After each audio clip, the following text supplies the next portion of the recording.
Amis de la liberté, de la démocratie et de la bonne gouvernance, salut à tous et bienvenue à ce nouveau rendez-vous de votre journal sur les antennes de Burkina Info. Eh bien, le journal, il faut le rappeler, est un cadre de décryptage de l'actualité de la semaine sur les antennes de votre télévision. Et cette semaine, l'actualité aura été marquée au Burkina par le rapport de la commission d'enquête indépendante sur l'insurrection populaire d'octobre 2014. Eh bien, le document a été rendu public par le journal Courrier confidentiel. Deuxième sujet que nous aborderons dans ce journal, eh bien, nous parlerons de la rencontre qu'a eu le ministre d'État, ministre de la Sécurité intérieure sur l'avenir de la police nationale. La police nationale constituée d'éléments qui œuvrent au quotidien pour la quiétude des populations avec notamment la sécurisation du territoire. La montée de couleurs est de retour au Burkina Faso, tenez-vous bien. C'est la bonne nouvelle, peut-être le retour donc au respect du drapeau national au pays des hommes intègres. Nous en parlerons également. Eh bien, nous irons du côté de Yamoussoukro. Yamoussoukro qui a accueilli donc cette semaine le 5e sommet de haut niveau pour le traité d'amitié et de coopération entre le Burkina Faso et la Côte d'Ivoire. Nous parlerons notamment de ce conseil des ministres conjoints, mais également et surtout nous parlerons de cette rencontre qu'a eu le président ivoirien Alassane Ouattara avec son homologue burkinabé Rochmark Christian Kaboré. Et la partie carton mettra fin à notre rendez-vous d'aujourd'hui. Une fois de plus, bonjour, installez-vous confortablement. C'est parti pour le rendez-vous de ce jour.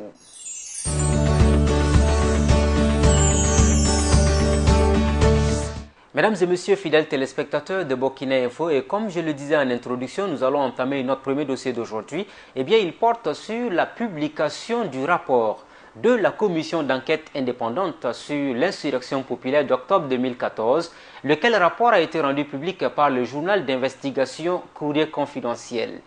Le document tant attendu est désormais disponible, pourrait-on dire, et il est assez éloquent, mieux, devrait servir d'outil utile à l'entame de la procédure judiciaire sur les événements d'octobre 2014 qui ont occasionné, faut-il le rappeler, la chute de l'ex-président Blaise Compaoré.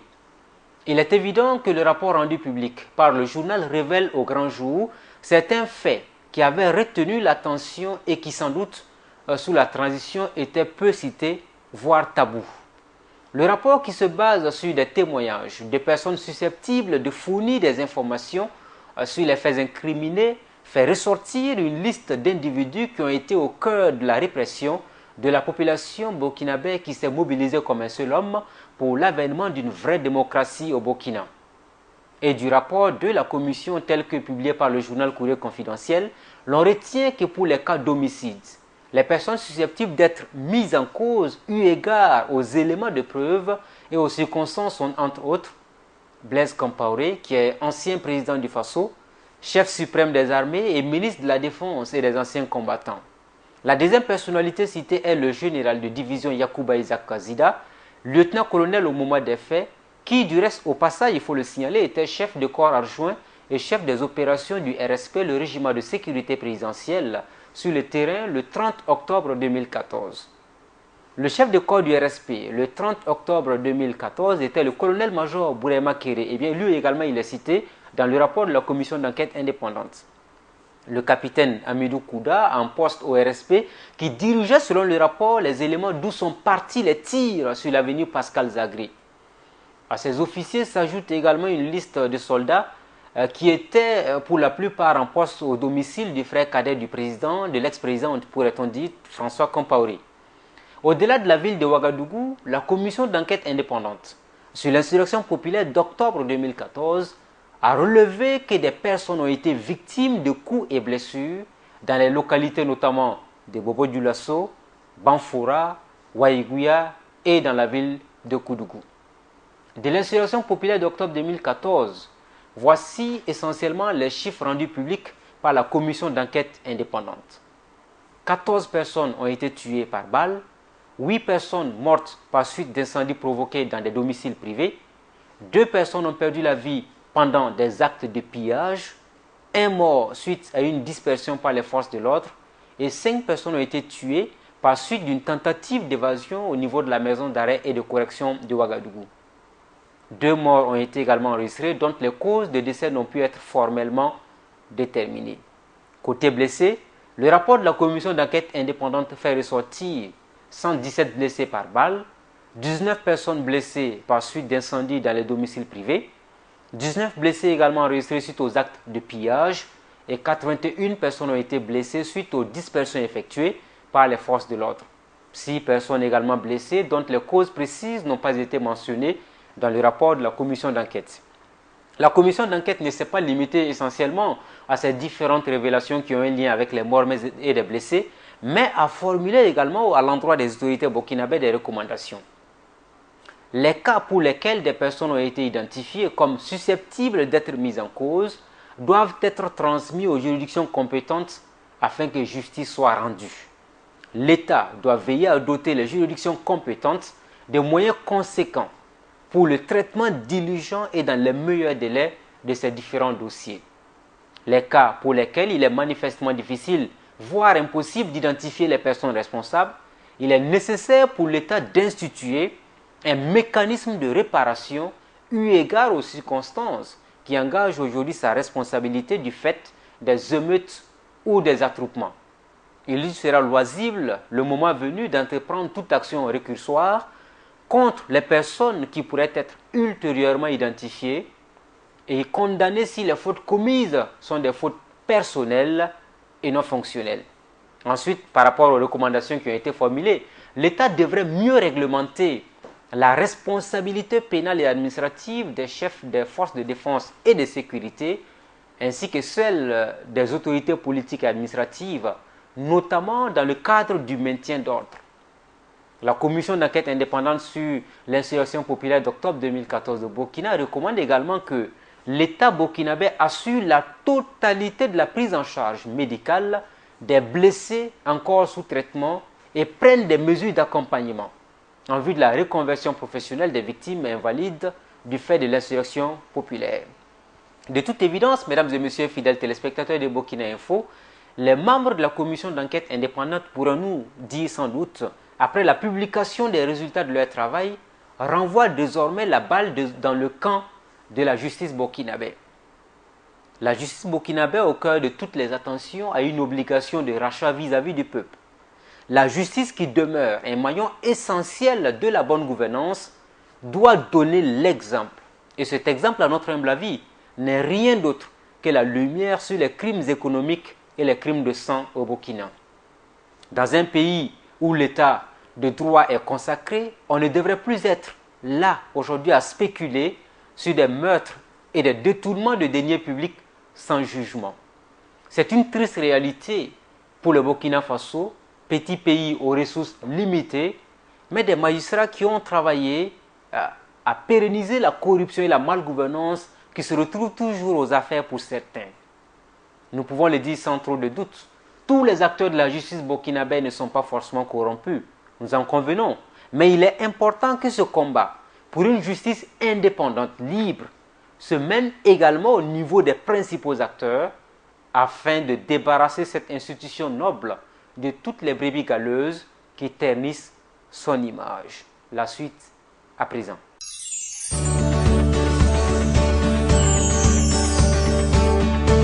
Notre deuxième dossier nous permet d'aborder cette rencontre qu'a eu le ministre d'État Simon Compaoré avec la police nationale, pourrait-on dire la hiérarchie de la police. Eh bien, quel avenir pour les éléments de la police nationale du Burkina? Le ministre d'État, ministre de l'administration territoriale, de la décentralisation et de la sécurité intérieure, Simon Compaoré, a rencontré le 27 juillet dernier les directeurs centraux, régionaux, provinciaux et chefs de service de la police nationale. Les échanges ont essentiellement porté sur le maillage sécuritaire du territoire, l'emploi des cadres de la police, la restauration de l'autorité de l'État et l'organisation même du travail. Des stratégies ont été dégagées à l'issue de la rencontre. Eh bien, on a parlé notamment de la bonne organisation du travail, le maillage sécuritaire du territoire. J'ai donné des instructions au directeur général de revisiter le maillage de la police sur le territoire et nous dire là où il faut créer de nouvelles structures de police. Nous dire également les structures qui existent, de même que les effectifs et les équipements, a expliqué le ministre Simon Compaoré, qui affirme que tous les vides doivent être comblés pour la quiétude des populations burkinabées. Alors, nous voulons la police des polices là doit être une réalité. Et je disais au directeur général, non, ce n'est pas déjà, on ne sait pas où, non, ça c'est une structure de premier plan. qui doit faire en sorte que partout où on va, qu'on puisse respecter et respecter davantage la police. Simon Compaoré, ministre d'État, ministre de l'administration territoriale, de la décentralisation et de la sécurité, eh bien, il a dit la police des polices. Cette police-là doit faire en sorte qu'on puisse respecter eh bien, la police partout où on sera. C'est une bonne nouvelle parce que vous savez que, eh bien, on a parlé de raquettes, on a parlé de corruption, on a parlé de détournement. Bref, la police a été à un moment donné citée dans beaucoup de rapports. Abordant la question de l'emploi des cadres de la police nationale, le ministre en charge de la sécurité a indiqué qu'il n'est pas normal qu'il y ait des cadres qui chôment. Eh bien, on en connaît beaucoup qui n'ont plus de poste d'affectation, qui sont des commissaires de police, qui dorment chez eux tranquillement. Pour lui, c'est démoralisant pour ceux qui sont dans cette situation et intolérable pour ceux qui aident le corps. Et bientôt, au foire de Simon Compaoré, il y aura un mouvement des cadres. Et bientôt encore, Simon Compaoré a tenu à réitérer, il y aura donc des changements au sein de la police nationale. Il a annoncé la mise en selle de la police des polices, vous venez de l'entendre tout à l'heure, une structure qui sera amenée à contrôler l'action des policiers dans leur lieu de travail. C'est éventuellement une bonne chose pour un meilleur encadrement et la lutte contre la corruption au sein de la police nationale.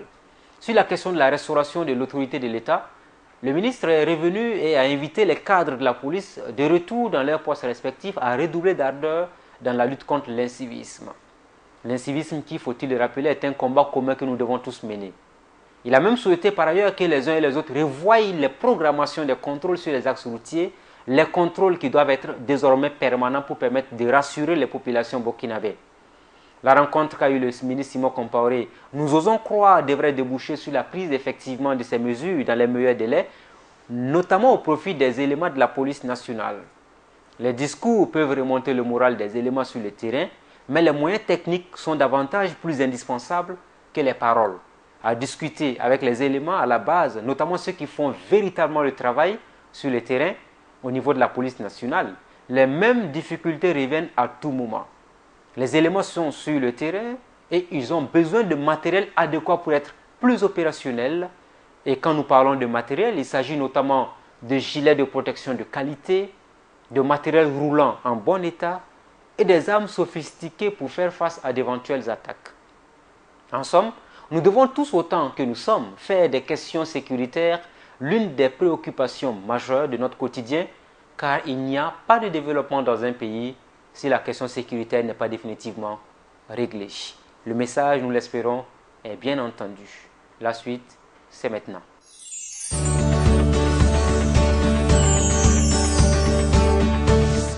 Nous avons décidé dans notre troisième dossier de ce jour d'aborder une question également importante liée donc notamment au respect du civisme. Et c'est la montée des couleurs dans les ministères et institutions. Eh bien, l'entame a été orchestrée au niveau du ministère des droits humains et de la promotion civique, c'était le 26 juillet. L'objectif recherché est de promouvoir la culture du civisme et du patriotisme en respectant les armoiries de la République. Vous savez que la montée des couleurs est un fait majeur. Le drapeau national, faut-il le rappeler, est un symbole et le plus important du pays du reste. Ce symbole matérialise la fierté, la dignité et l'honneur qui sont inscrits sur ce bout de tissu. La suprême offense à un ennemi, c'est de porter un geste déshonorant, quel qu'il soit sur ses couleurs. À ce titre, respect et considération doivent être dus au drapeau national, particulièrement de la part de ceux qui le représentent. Malheureusement, au Burkina Faso, les offenses deviennent de plus en plus nombreuses à l'égard de ce symbole. Le principe est établi que toute personne doit marquer un arrêt lorsqu'il est procédé à la montée des couleurs, que ce soit dans une cour d'école, dans une enceinte administrative ou n'importe quel endroit où le drapeau est en train de rejoindre le sommet du mât. Tout citoyen dans les parages doit cesser toute activité et attendre la fin de l'opération. Il ne s'agit pas d'une adoration, on ne pourrait pas le dire ainsi, mais plutôt d'un signe de respect pour le pays auquel on appartient. Malheureusement, nombreux citoyens ont peu d'égard pour le drapeau et continuent tristement, il faut le dire, de vaquer tranquillement à leurs occupations lors de ce cérémonial tout de même important. On se rappelle, il n'y a pas très longtemps, des élèves du lycée au niveau de CG de Nagaré ont en effet déchiré le drapeau national dans le feu d'une furie inexplicable. Non contents de cela, ils s'en sont servis pour éponger leurs sueurs. Il faut savoir tout simplement que ces élèves ne se sont pas comportés en dignes et un digne fils du Burkina Faso. Et ces genres de comportements méritent tout simplement des sanctions à la hauteur de leurs attentes. Des actes commis surtout. Et mesdames et messieurs, nous avons décidé de vous parler aujourd'hui de l'importance même du drapeau national. Vous savez, le drapeau national du Burkina Faso est, il faut le dire donc, un symbole. Il est formé de deux bandes horizontales, une au-dessus et une au-dessous. Au milieu se trouve donc une étoile à 5 branches. Le rouge représente donc la couleur et il faut savoir que le vert, la richesse agricole du Burkina Faso. La couleur jaune de l'étoile représente la lumière qui guide la révolution. Le vert, le rouge ou encore le jaune sont aussi des couleurs. Il a remplacé l'ancien tricolore, il faut le rappeler, horizontal, noir, blanc, rouge, lorsque la Haute-Volta est devenue Burkina Faso en 1984. En effet, le pays venait de connaître une révolution socialiste et populaire dirigée par le capitaine Thomas Sankara, qui voulait marquer une rupture avec les régimes précédents. Le changement de drapeau s'inscrivait dans cette logique et n'a pas été remis en question avec les évolutions politiques du pays à la suite de l'assassinat du leader de la révolution en 1987. Le drapeau burkinabé s'inspire donc de celui de la révolution qui a été menée un peu partout dans le monde en cette période. Il faut savoir tout simplement que le Burkina a été façonné par la révolution vietnamienne par rapport donc à son drapeau. Tous les Burkinabés, sans exception, sont appelés à respecter le drapeau national. Et bien des sanctions doivent être prises pour toutes les personnes qui ne respectent pas le drapeau parce que c'est le symbole fort autour duquel toute la population doit s'unir et nous devons tous nous reconnaître en notre drapeau national. À présent, un regard sur les actions du gouvernement.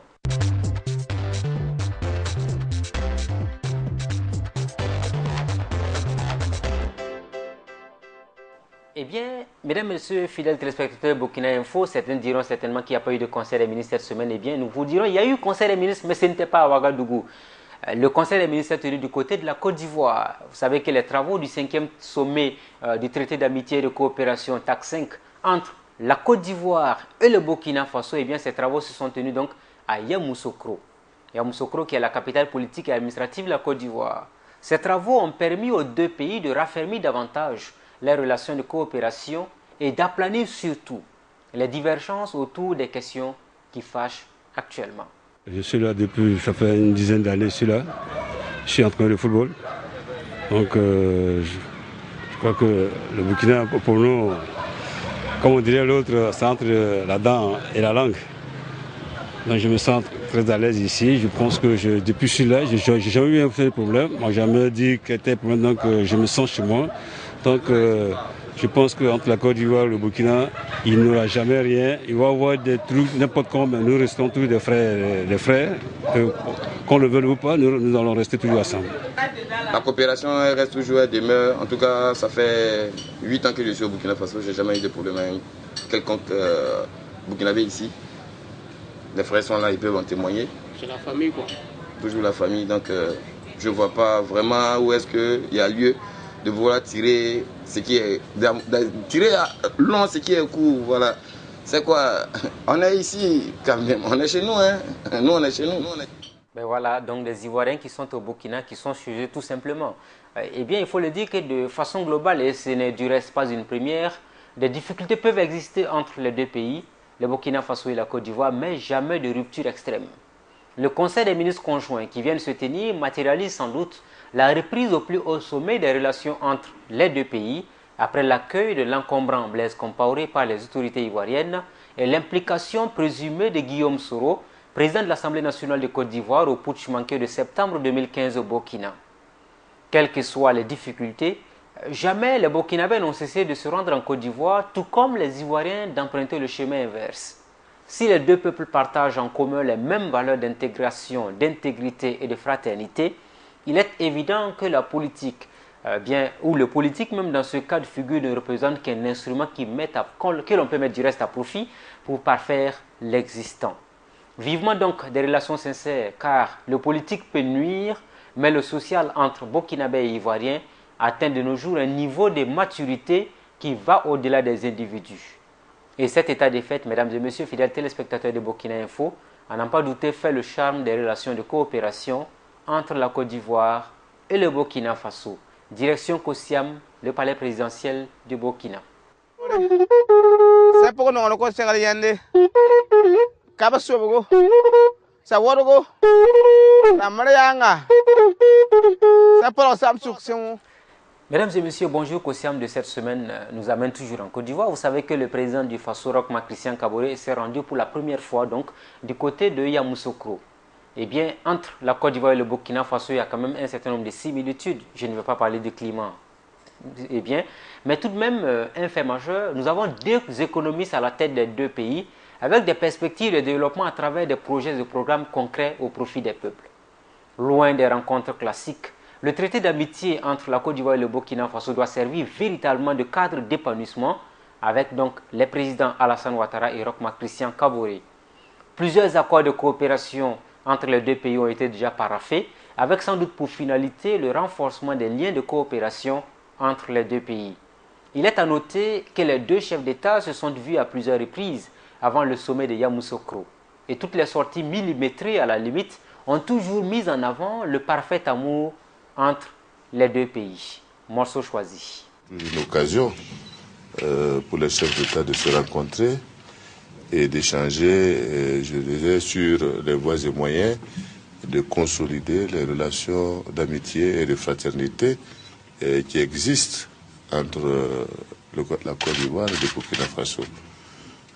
Pour nous, nous l'avons dit et toujours répété, nous avons le devoir de faire en sorte que cette relation soit renforcée, que cet axe soit consolidé et que nous puissions faire en sorte que les événements qui ont pu se passer ça et là, nous puissions considérer que ce sont des événements qui doivent relever du passé et que nous devons travailler à faire en sorte que véritablement nous puissions rétablir la confiance au sommet et également entre nos peuples. Je crois que c'était ça l'axe essentiel et je crois que les dispositions seront prises de part et d'autre pour que cela soit comme ça.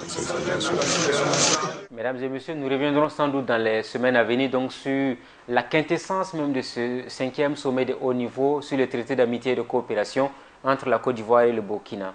En somme, entre le Burkina Faso et la Côte d'Ivoire, tout va pour le mieux. Les questions judiciaires peuvent ne pas être réglées dans l'immédiat, mais au grand bonheur de ceux qui sont présumés coupables, qui pensent qu'ils peuvent éventuellement commettre des crimes dans leur pays et se réfugier ailleurs dans les pays limitrophes, eh bien on se dit toujours que l'histoire s'écrit et un jour ou l'autre, chacun répondra de ses forfaitures. Pour l'heure, saluons donc cette dynamique nouvelle entre le Burkina Faso et la Côte d'Ivoire, pourvu que l'intérêt supérieur des deux peuples soit préservé pour le bonheur de tous. La dernière étape, notre journal d'aujourd'hui, c'est maintenant. Je voudrais vous rassurer d'abord que les relations entre la Côte d'Ivoire et le Burkina sont excellentes. Malgré tout ce qu'on peut dire, je crois que les enjeux qui nous lient sont plus forts que les préoccupations que vous évoquez. Et ce sont des enjeux historiques. Nous avons des chantiers ensemble au plan des infrastructures. Nous avons un commerce que nous développons entre nos deux pays. Nous avons des Burkinabés qui vivent en Côte d'Ivoire en bonne entente avec les Ivoiriens qui sont à peu près 4 millions. Et comme j'ai dit, nous travaillons ensemble également pour que les Burkinabés, notamment les éléments du RSP qui se sont rendus à Abidjan, parce que nous avons lancé des mandats d'arrêt contre ces gens-là également, les sécurités ivoiriennes puissent travailler à nous les rapatrier au Burkina. Des efforts sont déjà en cours et je crois que très bientôt nous aurons quelques informations à donner.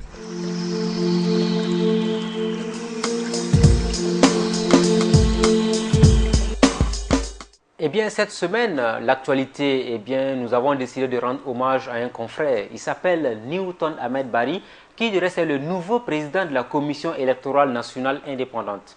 On rappelle, les nouveaux membres de la CENI, avant leur prise de fonction, ont prêté serment devant le Conseil constitutionnel. Et cette prestation de serment, c'est pour sacrifier à ce rituel qui s'est déroulé du reste la cérémonie de prestation de serment le 26 juillet 2016. Le nouveau président de la CENI, Newton Ahmed Barry, et les 14 autres membres ont répété la formule consacrée devant le 9 sages du Conseil et le public invité. Le journaliste Newton Ahmed Barry a un défi important et énorme à relever. Il doit travailler non seulement à donner de meilleurs résultats, il l'a dit et répété, Son plus grand chantier, c'est de faire en sorte que les Burkinabés qui vivent hors du territoire puissent prendre part aux élections présidentielles de 2020. C'est un défi immense. Beaucoup de présidents et de prédécesseurs, on dira donc à la tête de la CENI, ont promis, mais n'ont jamais été capables de respecter cette parole. Nous espérons que le journaliste Newton Ahmed Barry fera l'exception et qu'il pourra sans doute nous permettre d'avoir des élections qui pourront intégrer éventuellement le vote de nos compatriotes qui vivent hors du territoire. Bonne chance au confrère Newton Ahmed Barry. Carton vert pour l'encourager dans cette noble mission. Il a au-delà de sa personne une profession à défendre, une image à défendre. C'est le journaliste aujourd'hui qu'on voit au devant d'une institution importante qui, il faut-il le rappeler, est assez quand même déterminante, cette institution, pour l'ancrage démocratique dans un pays. Fidèles téléspectateurs de Burkina Info, ainsi prend fin notre rendez-vous d'aujourd'hui. Merci à tous de nous avoir suivis. Très bonne suite de programme à tous et à toutes. On se retrouve le week-end prochain, Inch'Allah, toujours avec le même plaisir. À très vite sur Burkina Info TV.